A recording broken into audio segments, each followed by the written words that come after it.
پودے لگانا باعث اجر و ثواب یہ عمل ہے۔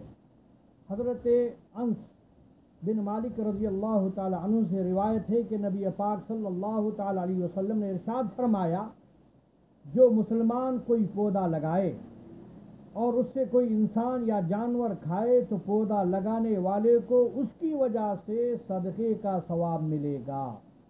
حدیث شریف کا مضمون واضح ہے۔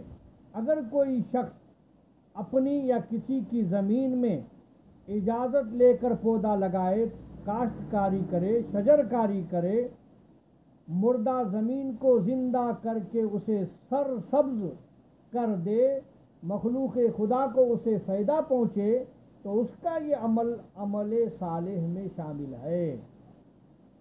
جب تک مخلوق خدا کو اس کا فائدہ پہنچتا رہے گا، اس کا ثواب اس کے نام اعمال میں ملتا رہے گا۔ اسلام اللہ تعالیٰ کی طرف سے خاتم النبیین حضور احمد مصطفیٰ صلی اللہ تعالیٰ علیہ وسلم پر نازل کردہ دین برحق ہے، جس سے ہر مسلمان کی دنیا و آخرت درست ہوتی ہے اور فلاح دارین نصیب ہوتی ہے۔ میرے دوستوں اور بزرگوں، اس لیے اگر کوئی شخص گناہ سے بچتا رہے، ہر اس کام سے بھی بچنے کی کوشش کرتا رہے جو گناہ تک پہنچانے والا کام ہو۔ وہ کام جنہیں ہم دنیا کا کام سمجھتے ہیں، وہ بھی عمل صالحہ کی شکل اختیار کر سکتے ہیں اگر ہم اسلام کے طور طریقے پر کریں، جن پر قرآن و حدیث میں بیان کردہ فضائل ہمیں اور آپ کو ملتے رہتے ہیں۔ انہی دنیائی کاموں میں سے ایک کام ہے پودے لگانا اور زمین کو آباد کرنا، اسے سرسبز رکھنا۔ اس میں پودے لگانا، کھیتی باڑی میں اسے استعمال کرنا، جسے کہتے ہیں شجر کاری کرنا، داخل ہے۔ میرے محترم بزرگ اور دوستو، بظاہر دنیائی کام نظر آتا ہے، لیکن حقیقت میں وہ بھی دین اسلام کا ایک حصہ ہے۔ اس پر عمل پر آدمی کو ثواب ملتا ہے اور ثواب جاریہ ہے۔ حضرت جابر بن عبداللہ سے روایت ہے کہ نبی پاک صلی اللہ تعالی علیہ وسلم نے فرمایا، جس نے مردہ زمین کو زندہ کیا تو اسے اس کا ثواب ملے گا، اور اس زمین سے جس نے بھی کچھ کھایا تو اس کے لیے صدقہ جاریہ ہے۔ معلوم ہوا کہ زمین کو آباد کرنا بذات خود ثواب کا کام ہے، اور اس زمین پر درخت لگانا، اس پر صدقے کا ثواب ملتا ہے۔ صحیح بخاری اور صحیح مسلم شریف کی روایت سے معلوم ہوتا ہے، زمین کو ایسے ہی بیکار چھوڑ دینا یہ فضول حرکت ہے، حتی الامکان اس سے بچنا چاہیے۔ زمین کو خود آباد کرے یا پیسے لے کر دوسرے کو آباد کرنے دیں۔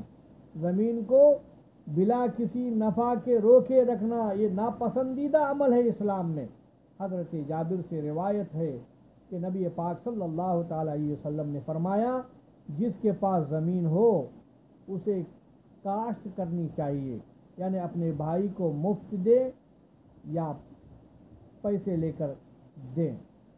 تو میرے دوستوں اور بزرگوں، علماء کے نزدیک آخری حکم تو روک کے رکھ لے یا ناراضگی کے اظہار کے طور پر آپ نے ارشاد فرمایا، جس سے معلوم ہوتا ہے کہ اگر ممکن ہو تو زمین کو بیکار نہیں چھوڑنا چاہیے، کسی نہ کسی کام میں لینا بہتر ہے۔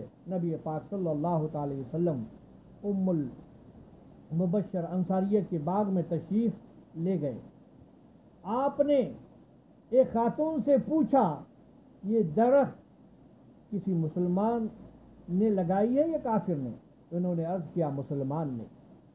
تو آپ نے فرمایا، مسلمان جو بھی کوئی پودا لگاتا یا زمین میں کاشت کرتا ہے تو اس سے جو انسان، جانور، چرند، پرندہ، جو بھی کوئی چیز، کیڑا مکوڑا کھاتا ہے تو اسے قیامت تک صدقے کا ثواب ملتا رہتا ہے۔ اللہ اکبر۔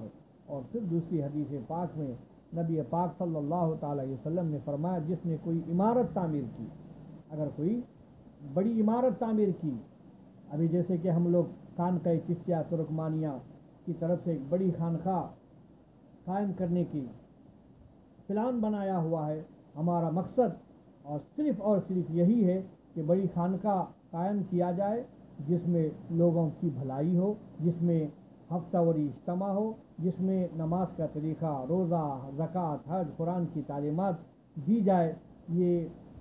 یہ سارے کامیں جو ہیں یہ صدقہ جاریہ ہوگا۔ جب تک اللہ تبارک تعالیٰ کی مخلوق اس سے فائدہ اٹھاتے رہے گی، اس کا ثواب ہمیں اور آپ سب کو ملتا رہے گا۔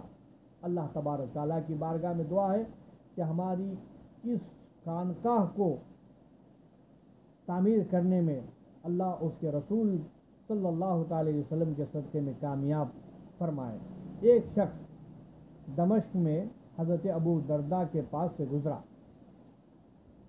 جب وہ پودا لگا رہے تھے اس نے کہا آپ صحابی رسول صلی اللہ علیہ وسلم ہیں، آپ یہ کام کر رہے ہیں؟ اللہ اکبر۔ حضرت ابو درداء نے فرمایا مجھ پر اعتراض میں جلدی نہ کرو، کیونکہ میں نے نبی پاک صلی اللہ علیہ وسلم کو یہ فرماتے سنا ہے جس نے کوئی پودا لگایا اس سے کسی انسان یا اللہ عز و جل کی مخلوقات میں سے کسی نے کھایا تو اس کا صدقے کا ثواب اس کو ملتا رہے گا۔ حضرت انس بن مالک سے جو حدیث نقل کی گئی ہے کہ رسول پاک صلی اللہ تعالی وسلم نے فرمایا بہرحال درخت، پودے یہ سب اللہ تعالیٰ کی نعمت ہے، ان سے انسانوں، پرندوں، جانوروں کو فائدہ پہنچتا ہے، کبھی پھل کی صورت میں، کبھی سبزیوں چارے کی شکل میں، کہیں جڑی بوٹیوں کی شکل میں۔ صرف انسانی نہیں بلکہ چرند پرند سبھی مختلف نباتات فائدہ اٹھاتے رہتے ہیں، اس لیے ان کا لگانا باعث ثواب اور اجر عظیم ہے۔ تو میں محترم دوستوں اور بزرگوں، آپ اپنے زمینوں کو خالی مت چھوڑیے، اس میں کچھ نہ کچھ لگائیے تاکہ مخلوق خدا اس سے فائدہ ملتے رہے۔ وآخر دعوانا ان الحمد للہ رب العالمین۔